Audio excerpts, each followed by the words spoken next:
इसलिए पीड़ा है आपका कुछ नहीं। अब यह है कि बताया उन्होंने कि भाई तुम देश में आए, तुम फंस गए हो कर्मों में, तो सहज सहज धीरे धीरे सने सने निकल आओ। वो तो ये नहीं चाहते। कोई आदमी कहे कि भगवान कंठी में मिलेगा, कोई जनेऊ में मिल जाएगा, लंगोटी में मिलेगा, लाल कपड़ों में, इससे उससे क्या मतलब है? लाल कपड़े, गेरू कपड़े, लंगोटी, जनेऊ, इससे क्या? ये कुछ नहीं। इसमें कोई मुक्ति हो, कोई मालिक थोड़ी मिलता। वो तो मालिक तो मिलता है वो निर्मलता से।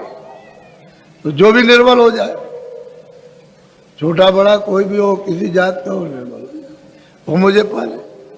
और सुभज भी थे, रैदास भी थे, मेरा भाई छत्राणी थी, वो स्वामी ब्राह्मण थे, तो कोई जाट था, कोई मतलब यह है कि बनिया था, कोई कुछ था, तो उससे जात पात उससे क्या मतलब?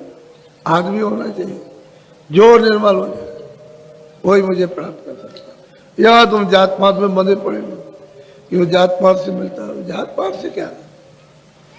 जात पात तो तुम्हारी व्यवस्था है, उसकी भौतिक चीज है कि इस व्यवस्था से रहना हो। जात पात नाम तो एक व्यवस्था है कि आपका नाम रख दिया तो आप पुकारे जाओगे, उसकी तरफ से तो कोई नाम नहीं। तो आप अपनी चीज को समझो, वो तो अलग है, लेकिन वो तो अलग है, उसको भी आप इसी में जोड़ देते हो, तभी तो तुम्हारे ऊपर संकट आ जाता। तो हमने कल बताया था कि देखो कैसे पहला स्थान कैसे प्राप्त किया। जब उन्होंने प्राप्त किया, पहली मंजिल पर पहुंचे तो ईश्वर का दर्शन, तीन लोक के मालिक का दर्शन। फिर दूसरी मंजिल तय की तो ब्रह्म का दर्शन हुआ, जहां की कारण वही से उत्पत्ति हुई है। अनाद वेद की उत्पत्ति शब्द स्पर्श रूप रसगंध वही से, वही कारण बीज है। तो बीज अगर मतलब यह है कि नाश कर दिया जाए तो जीव छुटकारा पा गया।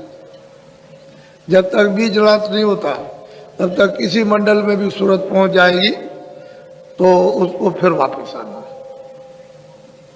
ईश्वर के लोक में पूजा, ईश्वर का साक्षात्कार करे, वहां रहे, उसको भी वापस आना।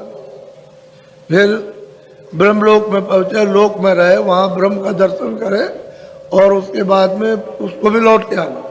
लेकिन जब शब्द स्पर्श रूप रसगंध इसके बोझ से परे हो जाएगी, शब्द रूप हो जाएगी, फिर कुछ नहीं, शब्द में प्रकाश है, शब्द रूप हो जाती है। फिर ये दूसरों को खुराक देने लगती है। पहले दूसरों से लेती, जब शब्द स्पर्श रूप है तो दूसरों से खुराक लेती है, अब ये दूसरों को भोजन देने लगी तो शब्द रूप, तो फिर गुणातीत हो जाती है, फिर वो बंधन में नहीं आ सकती। तो ये भेद कोई जानता नहीं, अंदर जाकर के मालूम होता है, पता चलता है। जब मंडलों में जाओ तो मालूम होता है कि ये है क्या। उधर से पता चलता है ये सब छाया, सब छाया। और छाया पकड़ते पकड़ते कितने बादशाह है, कितने महाराजे, तमाम लोगों को कत्लेआम कर दिया, तमाम लोगों की हिंसा कर दी, तमाम को मार दिया, लेकिन पड़ा उनके हाथ कुछ नहीं, छोड़ के चले गए। हाँ, छाया किसी के हाथ में है। इतना धन और दौलत सतयुग का, त्रेता का, द्वापर का, और मतलब ये कलयुग का, और वो सब का सब। और किसके लिए? धन दौलत के लिए कत्लेआम किया, हाथ कुछ नहीं लगा। ऐसे ही यहाँ हाथ कुछ लगने वाले, क्यों? छाया किसके हाथ आती? वो तो ठगनी है।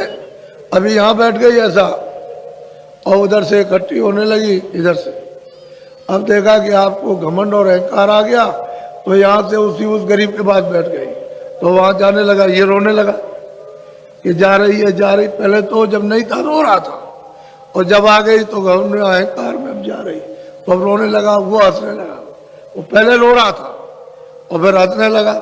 अब उसके बाद जब उसको भी गरुड़ गुमान और घमंड आया तो वहां से उसके पास बैठ गई। ये किसी की नहीं है, छाया किसी की नहीं होती बच्चा। और वैसे उसके लिए विलाप कर रहे हैं। अरे भाई, असली काम करो। मनुष्य मंदिर में आए, उन्होंने कहा भाई महात्मा को पढ़ो, उससे प्रेम करो, तुम्हारा बंधन ढीला हो जाएगा।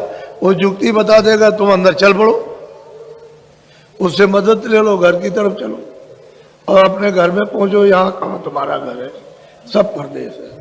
तो आप 2 मंजिलें आपने सुनी, एक ईश्वर की है ब्रह्म की, और अगर दर्शन नहीं किए होते तो बताते क्या?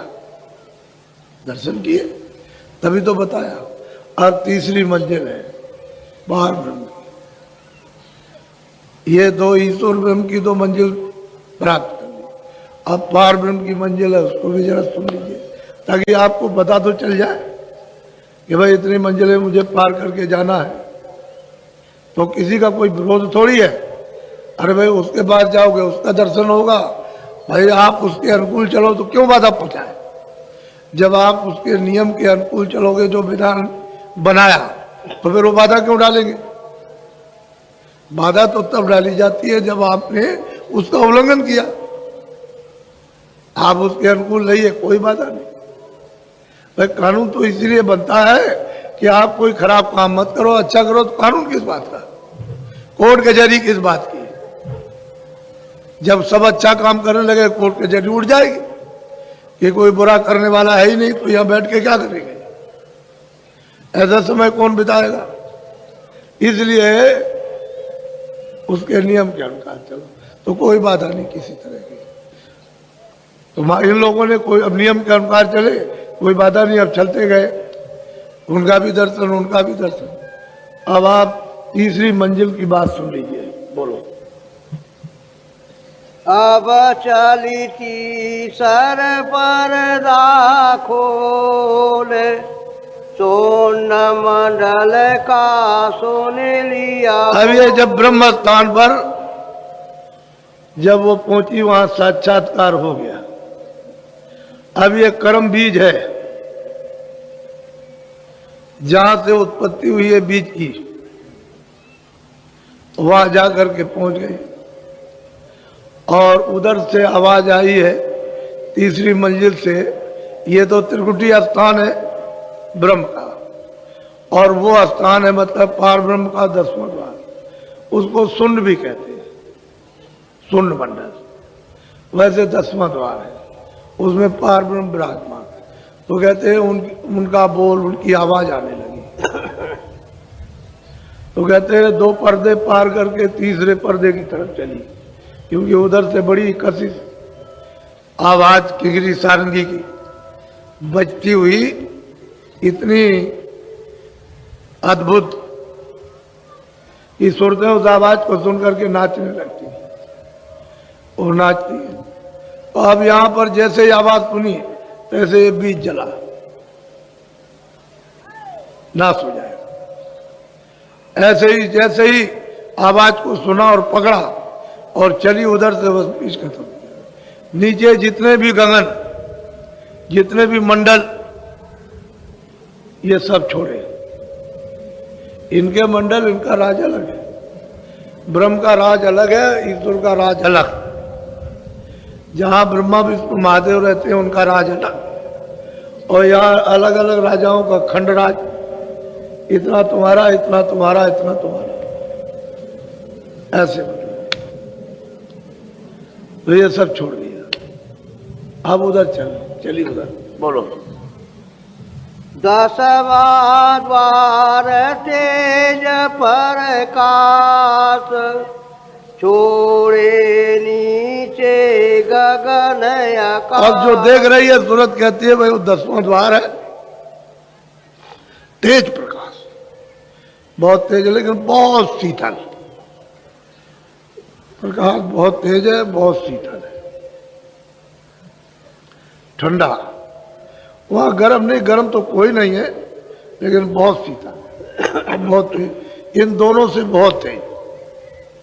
और जो उनका शरीर है वो तो एक से, ये कोई इतना शरीर थोड़ी है कि ऐसा है, ये तो इतना संसार नहीं, इतना तो ईश्वर का शरीर है ये जिस्म, उससे लाखों हिस्सा बड़ा तो ब्रह्म का जिस्म। और उनका पार ब्रह्म का बहुत बड़ा शरीर है।